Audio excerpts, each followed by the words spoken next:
لیستی موچەی مانگی نیسان واتە مانگی 4 لە ناوەڕاستی مانگی ئایار واتە مانگی 5 وەک موژدانە لەلایەن حکوومەتی ماوە بەسەرچووی هەرێمەوە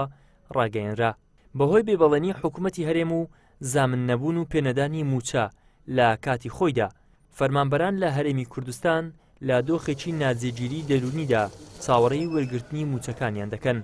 ئێمەی موچە خۆر خۆتەزانیت کرد بژێوی ژیانت لەسەر بەشێک لە ئەو داهاتێک کە حکوومەتی هەرێم دەداتێ، بەڵام بەداخەوە کەم تەرخەمی تێدا دەکە و بەتایبەتی بۆ ئەو فەرمانبەرانی کە کرێچین بۆ خۆ دەزانیت ئەگەر موچەت نەبێت کری خان و بەچی ئەدەیت، خوێندنی منداڵە، هەموو پێداویستەکانی تری ژیانە کە حکوومەت هەر خۆی وای کردووە تەنانەت بەس هەناسەدانەکەمان ماوەتەوە کە پارەمان لێ وەرنەگرێ. بەداخەوە ئێستا لێرە کە ئەم دواکەوتنی موچە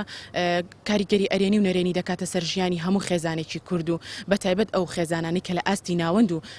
ناوەند خواردترن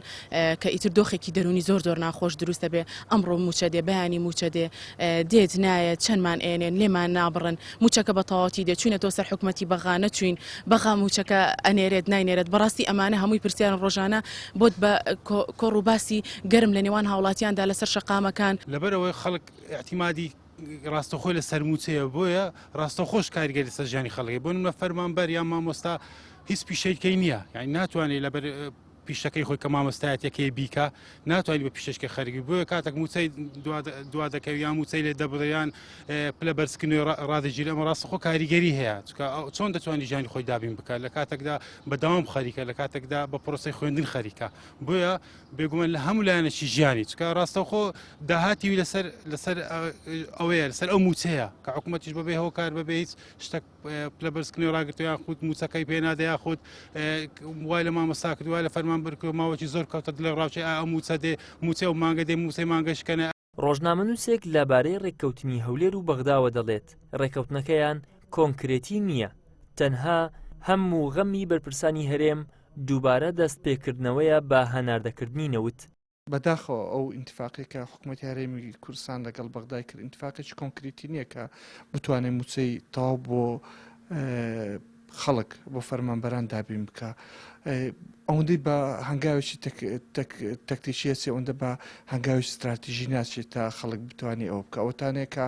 باسی ئەویان کرد ئەگەر نەوت ڕابۆستی بەغدا ڕاستەوخۆ موچە بۆ خەڵکی کوردستان نێری کە چێستا بە 200 ملیار و 400 ملیار و بەم ڕقەمانە ڕەوانی دەکا پێش خەڵکی دیکە دەبێت ئەتراف بۆ بکەین دەسەڵاتی کوردی کە ئێمە لە سیاسەتی نەوت فەشەلمان هێنا ئەوەی هەیە ئێستا کە بگەڕێنەوە ئەگەر قوبوڵیان بری ماڵە گەورەکەی بەغدا لێوێ بچن فەرمانبەران تەسلیمی سیستەمی خۆیان بکەنەوە ئەوە حکومڕانی ئەوان دەیکەن ئەوەی ئەوان دەیکەن حقیقەتەن لات و لەوێرکردنی هاوڵاتی کوردی. حکوومەتی هەرێم بە جۆرەگیاری بە دەرونی موچە خۆران دەکات بۆ هەر مانگێک 15 ڕۆژ دابشکردنی موچە دوا دەخات و هەفتەیەکیش لە ڕاگەیاندنەکان دەیکات بە هەواڵی بەپەلە و هاوڵاتیان و فەرمانبەران سەرقاڵ دەکات. بەپێی دوایین لیستی موچەی وەزارەتی داراییش بێت فەرمانبەرانی کۆتا فەرمانگەی هەرێم لە کۆتایی مانگی 5 موچەی مانگی 4 وەردەگرن. ئیدریس محەممەد کەناڵی ئاسمانی پەیام هەولێر.